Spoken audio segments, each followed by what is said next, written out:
His team heading to the quarterfinals after surviving a major upset at the World Baseball Classic. Team USA now set to face our neighbor to the north, Canada, on Friday. We'll touch base with our friend Baker Machado next on Morning News Now. It's a home run. All right, let's end this hour with the latest from the World Baseball Classic. Now that the quarterfinal matchups are locked in, and yes, the United States did advance. The U.S. team will play Canada now tomorrow after missing out on the knockout stages entirely. The bracket is set and will put some of the biggest names in baseball against each other. The tournament started with games played around the world from Tokyo to San Juan. Fans have been treated to major upsets, walk-off home runs, plenty of national pride.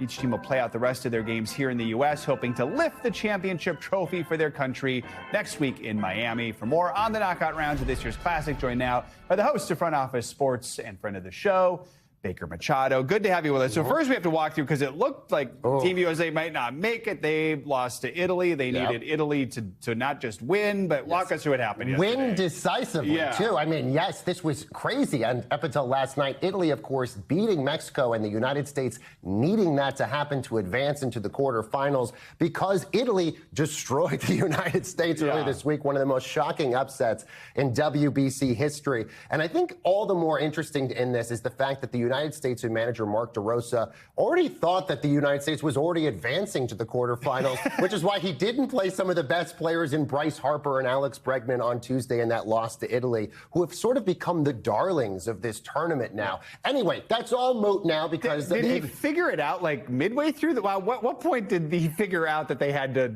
win? I think after the game was over, they lost. He's like, oh, I think I should have played some of my best players in that game. But anyway, it's all for moot now. The United States is on to the quarterfinals, and as you say, they're playing Canada. Canada, by the way, beat us 20 years ago in a very shocking upset, but we've beaten the Canadians the last couple times in the tournament. That game is going to be happening on Friday. So obviously, the United States favored to win that one, and that is an exciting moment here for the U.S. We talk so much about the U.S. versus Canada over these last few weeks. It never ends. In so many ways. This is interesting because you get the big stars of the MLB facing each other in new ways. They face each other during the season, but what quarterfinal matchups are you most excited about? I mean, so obviously the U.S.-Canada one's going to be great, but let's go back to that match, to sort of the tournament look right here, because right now the United States will play the winner of the Dominican Republic and South Korea. Now, the Dominicans are the favorites to win the entire thing. They have a stacked lineup of Juan Soto, Vladimir Guerrero Jr., and so many others. On the other side, you have Venezuela and Japan. That one's going to be a good one as well. Japan, the reigning champions in this tournament, obviously Shohei Ohtani and a bunch of other great guys on that roster as well.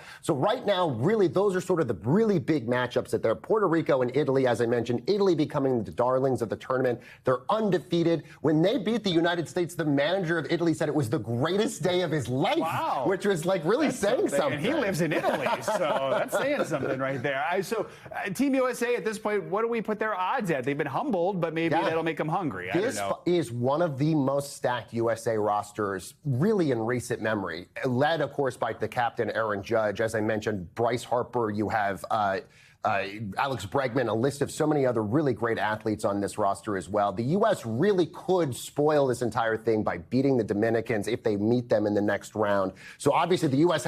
is really favorite in this one. I think the U.S. has a really good chance to win this thing. With that being said, who do you think is going to make it to the final? Your predictions, odd makers predictions. What are we looking at for the final and then for the... So really right now, if the United States can beat Canada, which again, they're the favorites for on that game on Friday, then on Sunday, they would then play the winner of the South Korea-Dominican Republic game. Really, honestly, that one would be one of the favorites to take on Japan to then win the entire thing. So if the United States can beat the Dominicans, there is a good chance they can win. But we should note, the last time the U.S., which, by the way, has made it to the finals 3 straight tournaments, lost to Japan in 2023. So again, a lot of things could happen here, but the U.S. still has a good chance here to win. Or Italy could just win. Or Italy could surprise us all and win. And by the way, then the manager would say, this is the best day of my life. That would be the best day of his life, and then he'll go back to Italy and have many more amazing days of his life. Baker Machado, good to have you with us.